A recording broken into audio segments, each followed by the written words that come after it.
৪৯টি ভারতীয় media outlet গত ৬-৭ মাসে ১৩টি অপতথ্য টানা লাগাতার প্রচার করে গিয়েছে। চঞ্চল চৌধুরীর ঘটনাটা কিন্তু একদম চোখে আঙুল দিয়ে দেখিয়ে দিল। বাংলাদেশের জঙ্গি সংগঠনগুলির ওপর থেকে ইমিডিয়েটলি সমস্ত নিষেধাজ্ঞা তুলে নিচ্ছে ইউনূস সরকার। এ তথ্যের কোনো ভিত্তি নেই। বাংলাদেশের মিডিয়া সিস্টেম নিয়ে প্রশ্ন করা, বাংলাদেশের সমাজ নিয়ে প্রশ্ন করা, বাংলাদেশের সাম্প্রদায়িক পরিস্থিতি নিয়ে প্রশ্ন করার আগে আমাদের একটু নিজের দিকে আঙুল তুলে দেখা জরুরি। আমাদের এতগুলি মিডিয়া সিস্টেম আমাদের দেশে সক্রিয়। আমাদের রাজ্যের কথা যদি বলি, কারো কোনো স্বতন্ত্র ফ্যাক্ট চেকিং ইউনিটই নেই যে শুধু ফ্যাক্ট চেক নিয়ে কাজ করছে, একটা ক্যাটাগরি রয়েছে ফ্যাক্ট চেক, তেমনটা নেই। অথচ তুমি দেখো বাংলাদেশে এই পরিস্থিতিতে অত্যন্ত সীমিত ক্ষমতার মধ্যে ফ্যাক্ট চেকিং এর কাজ কিন্তু হচ্ছে, এবং যারা ফ্যাক্ট চেক করছে তারা বড় প্রতিষ্ঠানকে তাদের সেই তথ্যটা দিয়ে দিচ্ছে।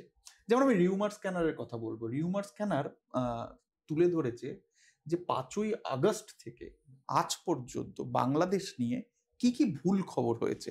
তারা দেখাচ্ছে যে 13টি ঘটনা যা ঘটেনি তাই সম্প্রচার করা হয়েছে, অর্থাৎ 13টি গুজব সম্প্রচার করা হয়েছে। আচ্ছা, এখানে হাত পুড়েছে কাদের? কটা সংস্থা এতে জড়িয়ে রয়েছে? 49টি সংস্থা। আমাদের কপাল ভালো, আমাদের সংস্থার নাম তাতে নেই, আমরা বোধহয় পাশ করেছি। কিন্তু 49টি সংস্থা, ভারতীয় মিডিয়া সংস্থা, 49টি ভারতীয় মিডিয়া আউটলেট গত 6-7 মাসে 13টি অপতথ্য টানা লাগাতার প্রচার করে গিয়েছে।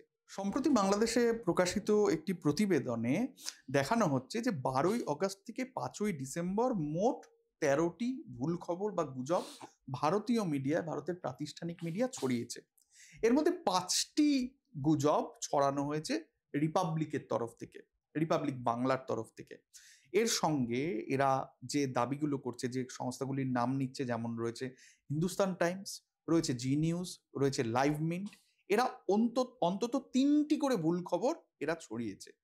এছাড়াও ইন্ডিয়া টুডে, এবিপি আনন্দ, আজ তাক অন্তত 2টি করে ভুল খবর ছড়িয়েছে।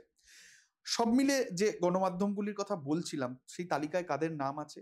আমাদের সংবাদ সংস্থা এএনআই এর নাম আছে, NDTV, Economic Times, The Indian Express, Firstpost, Free Press Journal, Mirror Now, ইন্ডিয়া.com, The Times of India, RT News, Sangbad Pratidin, জি24, The Print, The Statesman, News 18, Financial Express, Ei Muhurta, Mathrubhumi, News 9, Calcutta News, Headline, Tripura, Times Now, The Wall, News 24, Puber Kalom. আমি আর বলতে চাইছি না, আমাদের এপিসোডের সময় কে হ্যাঁ, এমন কোনো নাম নেই যে নামটা নেই। হ্যাঁ, এবং কি ধরনের গুজব ছড়ানো হয়েছে। এটা কিন্তু আমাদের হাসি পাচ্ছে না, আসলে আমাদের কষ্ট হচ্ছে, আমাদের যন্ত্রণা হচ্ছে এইটা ভেবে যে এই পশ্চিমবঙ্গের সাংবাদিক বরুণ সেনগুপ্ত তিনি মুক্তিযুদ্ধ কভার করেছেন। আমাদের যন্ত্রণা হচ্ছে এই ভেবে যে এটা বিবেকানন্দ মুখোপাধ্যায়ের বাংলা।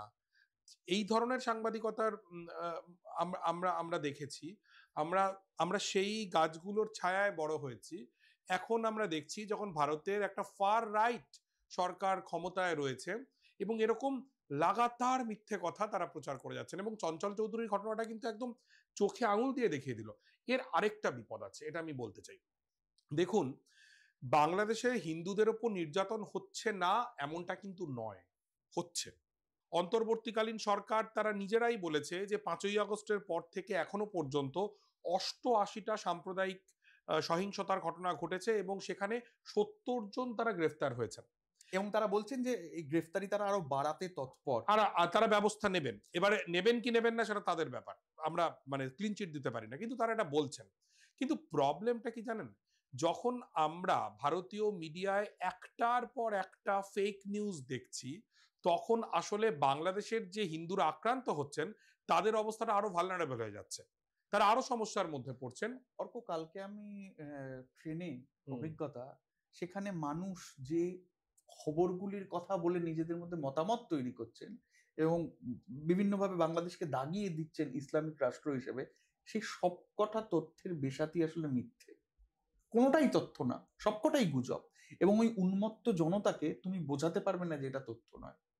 হ্যাঁ, আমি যেমন তোমার সামনে একটু যদি তুলে ধরি যে কি ধরনের মিথ্যে খবরগুলো বারবার বারবার প্রচারিত হয়েছে এই কয়দিনে। যেমন একটা গুজব যে হাসিনার পদত্যাগের পর তার ভুয়ো খোলা চিঠি পাওয়া যায়। এটার কোনো এই দাবির কোনো সত্যতা নেই। হুম, বলা হয় যে এক মুসলিম ব্যক্তি নিখোঁজ হয়ে গিয়েছে, হুম, তাকে তুলে নিয়ে যাওয়া হয়েছে এবং অন্তর্বর্তীকালীন সরকার তাতে দায়ী। একদম মিথ্যে তথ্য।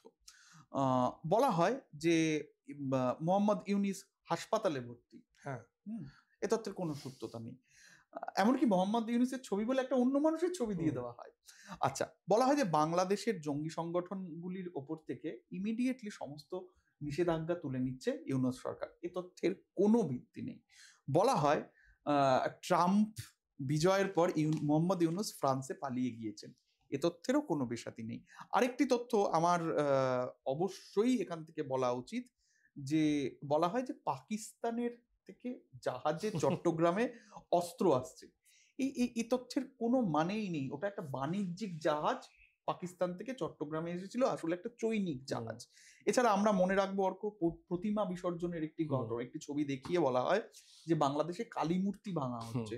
আসলে এটা ভারতবর্ষের এই পশ্চিমবঙ্গের পশ্চিম বাংলার বর্ধমানের। পশ্চিম বর্ধমানের সুলতানপুরের হুম, ঘটনা এবং ঘটনা কি যে কালী মূর্তির দৈর্ঘ্যটা বেশি হওয়ায় সেই মূর্তিকে প্রতিবার ঘর থেকে বের করে ওই হুম, দরজা থেকে বের করাটা একটা ইম্পসিবল টাস্ক।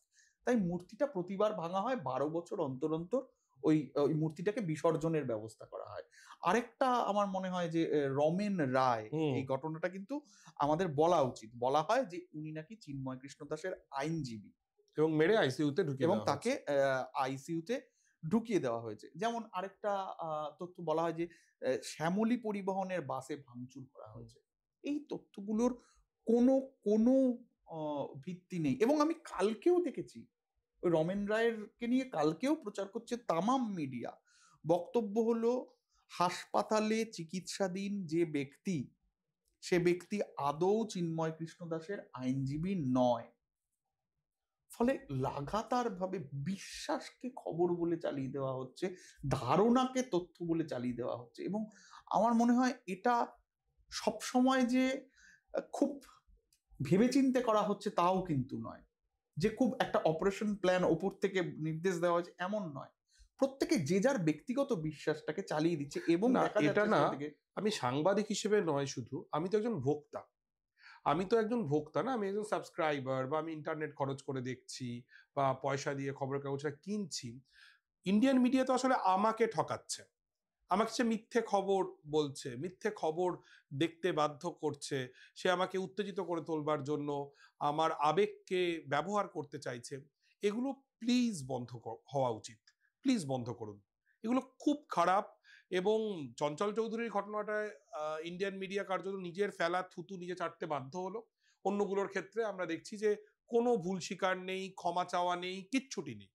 আমরা কিন্তু আমাদের বিশ্বাসযোগ্যতা নষ্ট করে ফেলছি। অর্ক হুম, ২৪ বছরের সংগঠন ভারতীয় মিডিয়া। হুম, তো আমরা মনে হয় যে আমাদের এই সুদীর্ঘ ইতিহাসের সঙ্গেই আমরা সবথেকে বড় তঞ্চকতাটা করছি। এমনকি একটা খবর আমি দেখলাম যে আ ওই খবর মানে হুম, হুম, মিথ্যে হুম, খবর যে চীনের সহায়তায় চিকেন নেকের কাছে হুম। বাংলাদেশ একটা সৈন্য ঘাঁটি করছে। এ তথ্যেরও কিন্তু কোনো বেসাতি নেই অর্ক এবং এই রিউমার স্ক্যানার এরা কিন্তু এটা তুলে ধরেছে।